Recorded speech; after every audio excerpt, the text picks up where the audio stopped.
В Ижевске высадился солидный десант раритетных и известных кукол. Их в столицу Удмуртии привела московский коллекционер Ирина Мызина.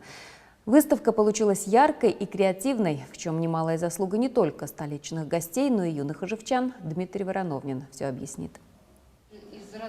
Московский коллекционер Ирина Мызина, пожалуй, самый известный в России собиратель кукол. Недавно она создала даже целую кукольную галерею. В ней более 2000 экспонатов.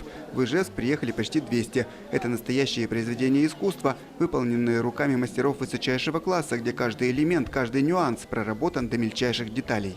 Ту коллекцию, которую мы привезли, она очень разноплановая, разнообразна, различные техники от фарфора, текстиля, дерева, от классики до абсолютных современных фигурат.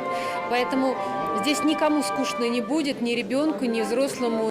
Ноу-хау Мызиной – собирание кукол-прототипов, в данном случае прототипов знаменитых картин. Это современное арт-прочтение, так и называется, сошедшее с полотен. Вот так, например, выглядит девочка на шаре. Она совсем не похожа на ту натурщицу, которую изобразил в свое время Пабло Пикассо, а художник-кукольник увидел ее такой. Или, например, мальчик с культовой картины Федора Решетникова «Опять двойка». В объеме, в образе куклы он совсем другой.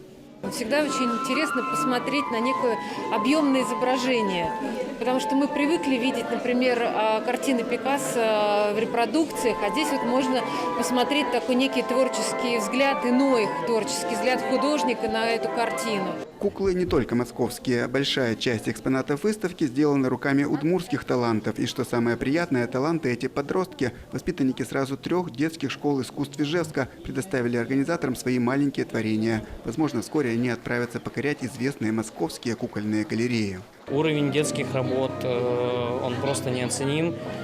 Я считаю, что в этом как раз и задача развивать культуру, развивать искусство. И очень радостно, что у нас есть такие талантливые дети. Кстати, по итогам выставки организаторы вручили дипломы и памятные награды всем отличившимся подросткам. Дмитрий Вороновнин, Руслан Нуриахметов, телеканал «Моя Удмуртия».